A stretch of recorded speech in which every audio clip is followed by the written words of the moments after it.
Се согласувате ли со таа теза напишана дури и во извештајот на ПРИБЕ дека проблемите во македонското судство се практично проблеми со неколкумина судии само, кои што може би се на важни и влијателни места и дека од тука извира целиот проблем?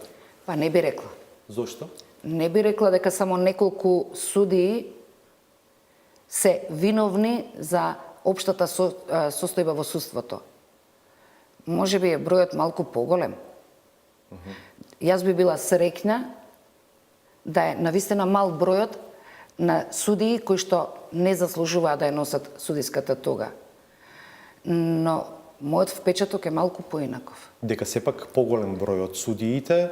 Мислам дека има поголем број на судии на кои што не име местото во судството. Тоа би значило дека можам да го претпоставам одговорот на моето следно прашање. Тоа е што мислите за идејата за ветинг? Или ајде во овој корпус прашања прво нека биде прашањето дали тоа што идејата за ветинг доаѓа главно од представници на извршната власт, ја чувствувате прво за притисок врз судството?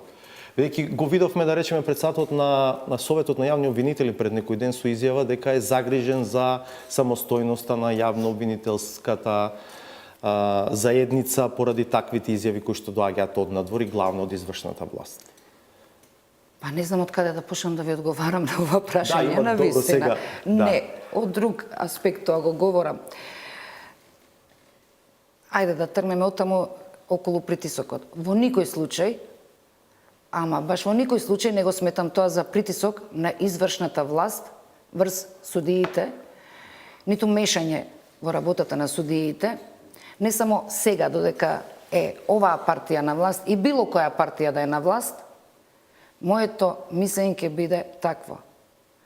Сметам дека треба да има ветинг во судството. За каков ветинг се залагате вие? Само да ви одговорам, се извинувам, во делот и за председателот на Советот на јавни обвинители. Да. Бев изненадена кога ја прочитав таа изјава, со што тоа би се нарушила самостојноста на јавните обвинители ако се врши проверка на нивниот имот или на целокупната работа. Нашата работа е мерлива, нашата работа е јавна. И јас сметам дека тој требаше да се заложи да има некаква проверка на судиите. На кој начин би се вршила таа проверка, јас не знам, не сум размислувала за тоа, но проверка мора да има. Едни идеи одат до нивото на тоа дека се треба да заврши сепак со постоечките институции, Државната комисија за спречување на корупција и судирни интереси, Судскиот совет, други мислат дека тоа е недоволно и дека можеби ќе треба да се формираат ад-хок специјални тела, кои што пак можеби ќе бараат и промени на устав, што ќе биде по-мачен, подолготраен процес. Прашање и дали ќе има волја во парламентот, во овој сигурно не, можеби во следниот. Вие велите дека не сте сигурни, немате до крај јасна слика како сето тоа би можело да се изведе.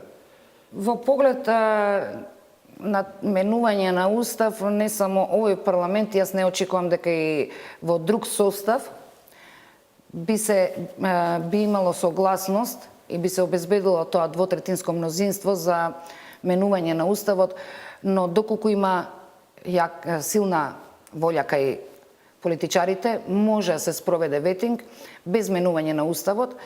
Во моментот Државната комисија за спречување на корупција може веднаш да почне со проверка на нашиот имот и тука не да запре само на имотот, пример, што го има Добрила Кацарско, но имот што фигурира на моје име, него и пошироко семејството да се проверува, затоа што јавна тајна е дека има судии кои што купуваат имот на име на сестра, на име на брат и така натаму.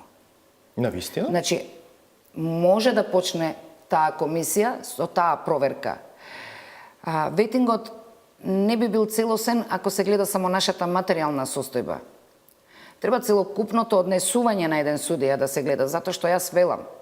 Судиите треба да се суди 24 часа, да внимаваат на своето однесување не само во рамките на судската зграда, туку и од моментот кога ќе ја напуштат судската зграда треба да бидат граѓани за пример. Мислам дека би требало да има и некои други тела кои што би се позанимавале со другиот дел од ветингот, но првично може, додека се формираат и тие адхок тела, мислам дека првично може комисијата да отпочне со таа проверка на нашиот имот.